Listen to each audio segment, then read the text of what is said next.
Very special guest here on this episode of Jets Class to give us a little X's and O's breakdown. It is ESPN NFL analyst superstar Dan Orlovsky. Dan, I was just joking with you a little bit before. I swear, man, I see you everywhere now. I've caught you on Pardon My Take. I caught you on the McAfee show. I see you on Get Up. I see you everywhere. What's the career journey been like post NFL life for you, man? Because it seems like you are on a rocket ship right now. Getting done in 17 or so, and then all of a sudden jumping into TV. And I just remember my agent, David Coonan, one of my agents, David Coonan at CAA, was like, hopefully we can get you some radio stuff. It stinks that UConn's not better at football. And I was like, okay. And then stay here now. And I've been super fortunate, man, being around good people and have helped me and whatnot. So I'm just enjoying it, trying to do it the right way with the right people. So it's been good, dude. It's been awesome. We're gonna put you right here under the fire and flame. This is a Jets show. So, in your opinion, what is wrong with this Jets offense? Yeah, it's not a situation where there's a singular thing. I'll go straight to Zach Wilson. Zach is not good enough or dynamic enough or like confident enough to overcome deficiencies. And I honestly believe this, kind of like he's doing the best he can to just try to play mistake-free. Don't be the reason my team loses the game. Let's let our defense try and keep us in or win the games. And a big part of me believes that that's the best way, or probably the best way to go about it. But you can do that if, hey, we're running the ball really well, or we're really good in situational football, or we're going to major in these play actions to get us 3 or 4 explosives a game. But they're lacking all those other variables or entities to allow a quarterback to play that way.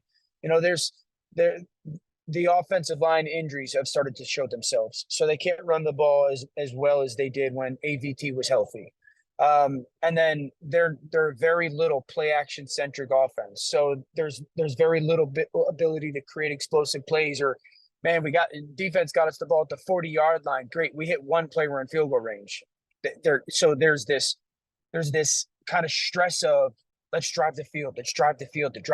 The only thing is, when you live in that world, you have to be elite at 2 things. You got to be awesome on third downs, because if you get to 3rd and 3, it's great, unless you don't convert 3rd and 3.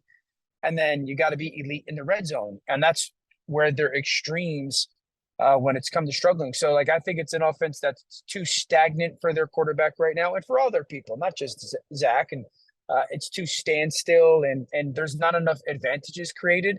And that's why, like, everyone goes, the quarterback stinks. I just think the quarterback's playing probably the way he's capable of playing, and everything else around him isn't good enough. Yeah, I think it's one thing with the Jets that they've stressed over and over and over again is we're close, we're right there, we're close, and what's crazy is, dude, it's week 11, so you can only be close for so long. Is this as simple as they might just need to see one go in, and then maybe things start rolling, they get a little momentum? I don't think it's as simple as that. Yeah. No, I honestly don't. I mean, again, the injuries are what they are, and there hasn't been any consistency outside of really Garrett and Conklin as pass catchers. Allen, who was the sure-handed player, hasn't been that. Uzama hasn't kind of been a difference maker at tight end. Obviously, Brees has been spectacular. Even Garrett's had some opportunities to make some plays down the field and hasn't. As much as I love Garrett, so I don't think it's just, hey, we just need one. I think it's this. It's like they live in this world where they're just trying to make sure that it doesn't become 14-0 the other team early on because of offensive mistakes. That you are making it 14-10 in the fourth quarter. And then all of a sudden in the fourth quarter, it's like, we got to go win the game. And it's, I don't know if they're capable of doing that. Now, you mentioned it a little bit too with scheme and with play calling. Is this one too where you're not sure if Nathaniel Hackett's necessarily putting the guys in the right position to have success, or is this one where it's just you're so hamstrung by the quarterback and some of the line problems that it's basically, hey, he's just as handcuffed as the rest of the guys? Yeah, I think it's a little bit of both. Would I like more to help the guys? 100%. And I have said this. I remember when the injury happened, I said they need to go across and look at what the Giants did last year with Daniel Jones and say, how Mhm. much can we carry it up? Because the Giants really did two things last year with Daniel. They committed to protecting him, so it was heavy play action, 7, 8 man protection. And did that minimize some of their offense? Totally. But it allowed for 2 or 3 plays a game to get 20, 25-yard throws, and it took away, like, oh my gosh, you got to do something with the ball now because the protection can't hold up.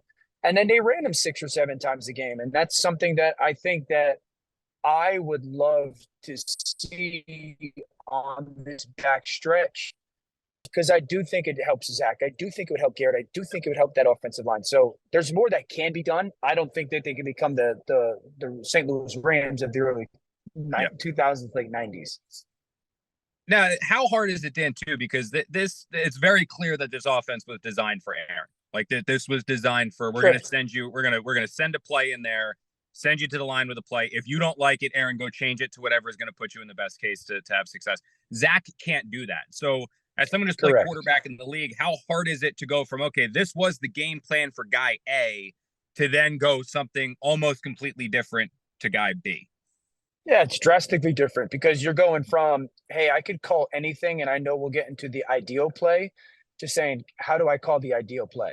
Yeah. And it's a vastly different world, and you're trying to be very protective of that. And that, not only that, kind of like, you would call a play and say, hey, if the defense is wrong, we're going to be good. And if the defense is right, we're going to be good. Because Yeah. Aaron was so great and is so great at the secondary play. Like, hey, I drop back and great, nothing's there, and I'll go find something. And if not, no mistakes happen because he's the most, valuing the football quarterback of our generation. And I think Yeah. it's just really difficult for everybody, to sit there and say, oh man, we have to be in the perfect play to have success, because there's the quarterback certainly, but nobody's really overcoming that stuff or masking it.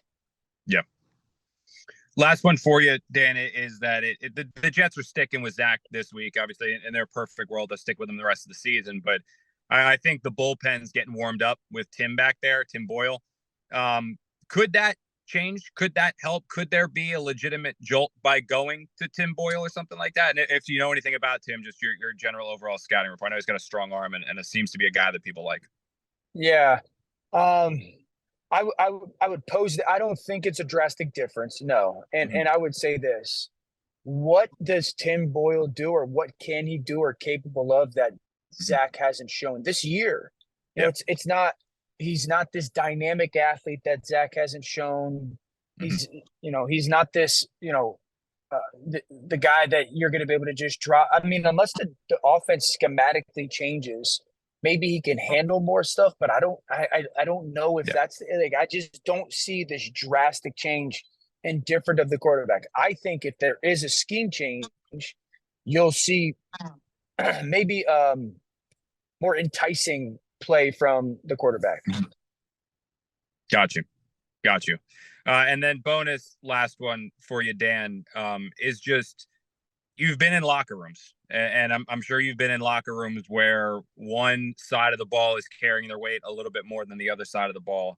Is there a fear that as November drags on, you get into December, and unfortunately more losses pile up than wins, that you do have that fracture of defense starts finger pointing, offense finger pointing, and how do you prevent that, or is it almost inevitable? 100%, that's a real thing. How do you prevent it is results on the field. There's nothing that the coach can say, because players, they know the truth. Players always know the reality. They watch the tape. And so, it's not only like the fracture of the locker room for football, it's the, never turning back type of stuff, because it's, Zach Wilson, can he have a future there? And then it's also, you're trusting decision makers with your both individual future and your team success future. And you don't want to lose that as well. Dan, thank you so much for joining. Anyone wants to catch Dan, he is all over the place on ESPN. And then, Dan, we're also going to drop your cell phone number here so that if anyone else wants to bring you on any other programming, they can hit you up, call, FaceTime, and I'll tell them all hours of the day, right? Particularly later at night. Not lying. During this 10 minutes, I got 2 text messages from numbers I don't know. So There we go. There we go. That's Dan Orlovsky. I appreciate you, buddy.